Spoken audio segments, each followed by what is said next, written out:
সুপ্রিয় শিক্ষার্থী, আসসালামু আলাইকুম। আরিফস একাডেমির পক্ষ থেকে তোমাদেরকে জানাই শুভেচ্ছা। আশা করি তোমরা ভালো আছো এবং সুস্থ আছো। তো আজকে আমি তোমাদের গণিত বই 40 পৃষ্ঠার 8, 9 এবং 10 নম্বর এই তিনটি অঙ্কের সমাধান করে দেবো। ঠিক আছে, তাহলে চলো শুরু করা যাক। তো প্রথমে আমরা 8 নম্বরটা সমাধান করি। তো দেখো এখানে সংখ্যা দেওয়া আছে, বলছে 83,291 এর সঙ্গে কোন সংখ্যা যোগ করলে, ঠিক আছে, কোন সংখ্যা যোগ করলে যোগফল 1,28,792 হবে। ঠিক আছে, তাহলে দেখো এখানে আমাদের যোগফল দেওয়া আছে, ঠিক আছে না, যোগফল দেওয়া আছে আর এখানে একটি সংখ্যা দেওয়া আছে।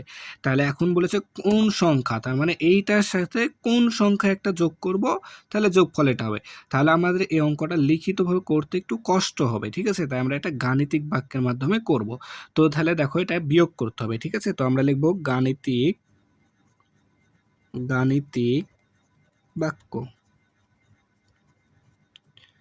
গাণিতিক বাক্য কি লিখবো, যে দেখো যে যোগফল যেহেতু দেওয়া আছে, তাহলে যোগফল থেকে যদি আমরা এই সংখ্যাটা বাদ দিই তাহলে তো আরেকটি সংখ্যা পাবো, তাই না। তাহলে এটা বিয়োগ এই সংখ্যাটা, ঠিক আছে। তাহলে 1,28,792 বিয়োগ 83,291, ঠিক আছে। তাহলে যদি এটাকে আমরা বিয়োগ করি এটা থেকে এটা, তাহলে কিন্তু আমাদের উত্তরটা চলে আসবে। এখন দেখো তাহলে 2 থেকে যদি 1 বাদ দিই তাহলে হবে 1, তারপর দেখো 9 থেকে 9 বাদ দিলে 0, ঠিক আছে। তারপর দেখো 7 থেকে 2 বাদ দিলে 5, এরপর দেখো 8 থেকে 3 বাদ দিলে 5, তারপর দেখো 2 থেকে 8 বাদ দিতে হবে, অর্থাৎ 12 থেকে 8 বাদ দিলে 4, ঠিক আছে।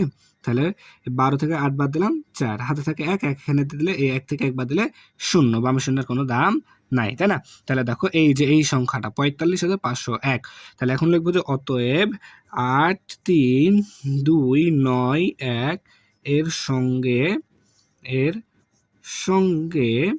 সঙ্গে 4, 5 অর্থাৎ 45,501 সংখ্যাটি যোগ করলে যোগফল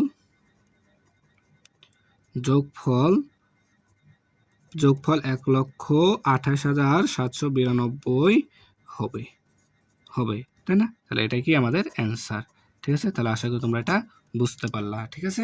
এরপর চলো 9 নাম্বারটা সমাধান করবো। খুব 9 নাম্বারটা বলছে 3টি সংখ্যার যোগফল দেওয়া আছে এখানে, ঠিক আছে। 3টি সংখ্যার যোগফল 89,340, ঠিক আছে। তাদের মধ্যে 2টি সংখ্যা দেওয়া আছে 32,074 আর একটা হচ্ছে 20,689, হলে তৃতীয় সংখ্যাটি কত, ঠিক আছে। তো দেখো এখানে 2টি সংখ্যা দেওয়া আছে, প্রথমে আমাদের এই 2টি সংখ্যার যোগফল লিখবো, ঠিক আছে, যোগফলটা বের করব। তাহলে সমাধান, ঠিক আছে, এখানে সমাধানটা লিখে নিই, ঠিক আছে, সমাধান। তাহলে এখানে যেহেতু 2টি সংখ্যা দেওয়া আছে, তাহলে এখানে প্রথমে লিখবো যে প্রথম সংখ্যাটি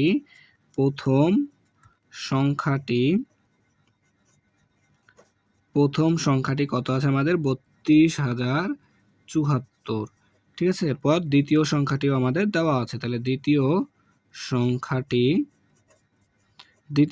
আমাদের কত 20,689, তাই না। তাহলে এখন এই 2টা সংখ্যা যোগ করব, ঠিক আছে, এই 2টা সংখ্যা যোগফল আগে বের করব, ঠিক আছে। তাহলে দেখো যদি যোগ করি 9 আর 4 13, 3 হাতে থাকে 1, 8 আর সাথে 15 রেখে 16, 6 হাতে থাকে 1, 6 আর 0 6 আর হাতে রেখে 7, 2 আর 0 যোগ করলে 2, 3 আর 2 5। তাহলে দেখো এখানে 2টি সংখ্যার যোগফল কয়টি আছে, 2টি সংখ্যার যোগফল কি পেলাম আমরা, তাহলে এটা 2টি সংখ্যার, আচ্ছা এখানে সংখ্যা লিখতে হবে, ঠিক আছে, 2টি সংখ্যার যোগফল আমরা পেলাম 52,763। এখন দেখো ভাইয়া আমাদের 3টি সংখ্যার যোগফল কিন্তু এখানে দেওয়া আছে, তাই না। তাহলে এই 3টি সংখ্যার যোগফল থেকে যদি এই 2টি সংখ্যার যোগফলটা বাদ দিই তাহলে কিন্তু আমাদের তৃতীয় সংখ্যাটি চলে আসবে, ঠিক আছে। তাহলে এখন আমরা এখানে লিখবো যে 3টি সংখ্যার যোগফল, 3টি সংখ্যার যোগফল আমাদের দেওয়া আছে, দেখো 89,340। এখন আমরা 2টি সংখ্যার যোগফল পেয়েছি, তাহলে এখানে লিখে নেব যে 2টি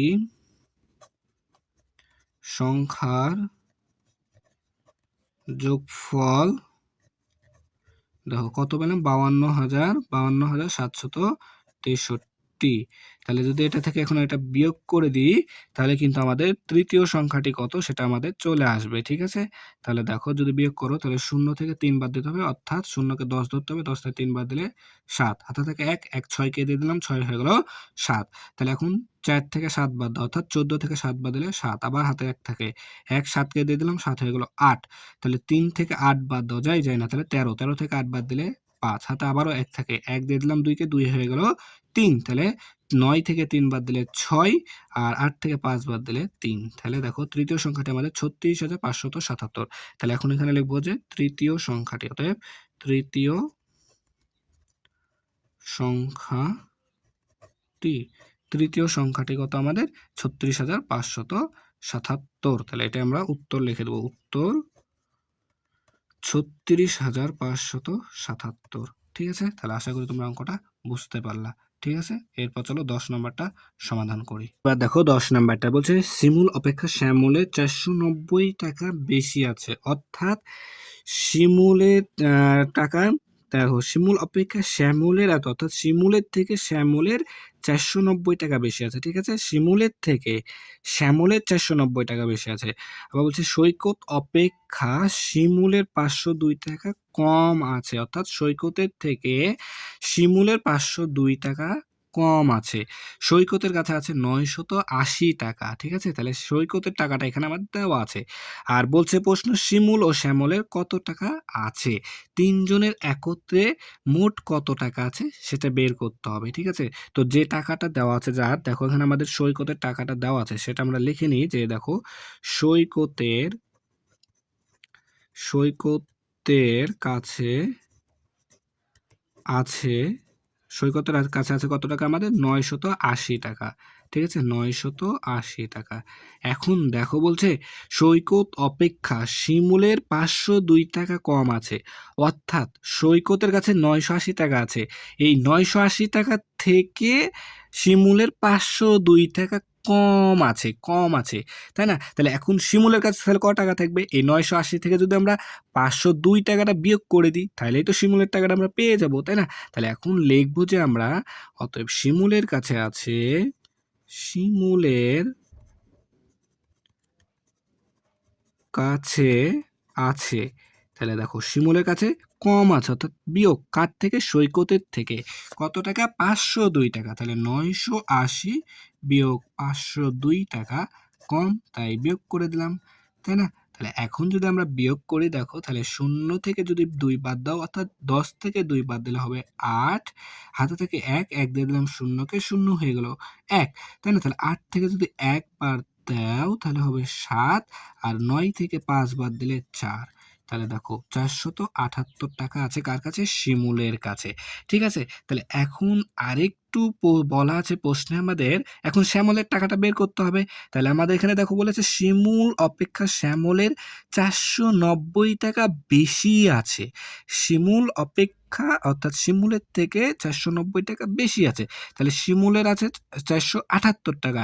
এই 478 থেকেও 490 টাকা বেশি আছে শ্যামলের, তাই না? তাহলে যদি এই 478-এর সাথে আমরা 490 টাকা বেশি, যেহেতু তার মানে যোগ করতে হবে, যোগ করে দিলেই কিন্তু আমরা শ্যামলের টাকাটা পেয়ে যাব। ঠিক আছে? তাহলে এখন লিখবো যে অতএব শ্যামলের কাছে আছে সমান সমান 478 যোগ 490 টাকা বেশি আছে। তাহলে এটা যোগ করে দিলাম, এত টাকা, তাই না? তাহলে যদি এখন আমরা যোগ করি, দেখো 8 আর 0 যোগ করলে 8, আর 7 আর 9 যোগ করলে হয় 16, 16 6 হাতে থাকে 1, 4 4 8 আর হাতে রাখে 9, তাহলে 968 টাকা। তাহলে এই টাকাটা আছে কার? এখন শ্যামলের। ঠিক আছে? তাহলে প্রথম প্রশ্ন আমাদের ছিল শিমুল ও শ্যামলের কাছে কত টাকা আছে। তাহলে এটা বের করা হয়ে গেল।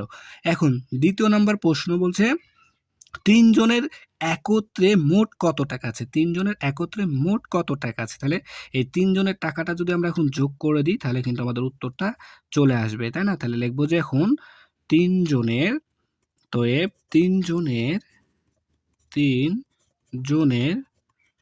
একত্রে আছে, তাহলে এই তিনজনের সৈকতের শ্যামলেরটা যোগ করে দিই। তাহলে দেখো 980 যোগ 478 যোগ 968 টাকা, তাই না? তাহলে এখন যদি এটা যোগ করে ফেলি তাহলে কিন্তু আমাদের উত্তরটা হয়ে যাবে। তাহলে দেখো 088 8 8 16 16 শূন্য যোগ করলে 16ই হয়, 16 6 হাতে থাকে 1 1 হাতে থাকে, ঠিক আছে? তাহলে দেখো 7 6 13 13 আর 8 21 21 আর হাতে থাকে 22 22 এর 2 হাতে থাকে 2 9 আর 4 13 13 আর 9 22 22 আর 2 24, তাহলে 2426 টাকা। ঠিক আছে? তাহলে ৩ জনের কাছে মোট কত টাকা আছে? ২৪২৬ টাকা। ঠিক আছে? তাহলে দেখো আমাদের কিন্তু ২ টা প্রশ্নের উত্তরই হয়ে গেল। ঠিক আছে? তাহলে আশা করি তোমরা অঙ্কটা বুঝতে পারলা। তো তোমরা এখানে উত্তরটা লিখে দিবা। ঠিক আছে? তাহলে আজকে এই পর্যন্তই। ভিডিওটি ভালো লাগলে অবশ্যই লাইক, কমেন্ট, শেয়ার করতে ভুলবে না এবং পরবর্তী ভিডিও সবার আগে পেতে আমাদের চ্যানেলটি সাবস্ক্রাইব করে রাখো। আল্লাহ হাফেজ। আসসালামু আলাইকুম ওয়া রাহমাতুল্লাহ।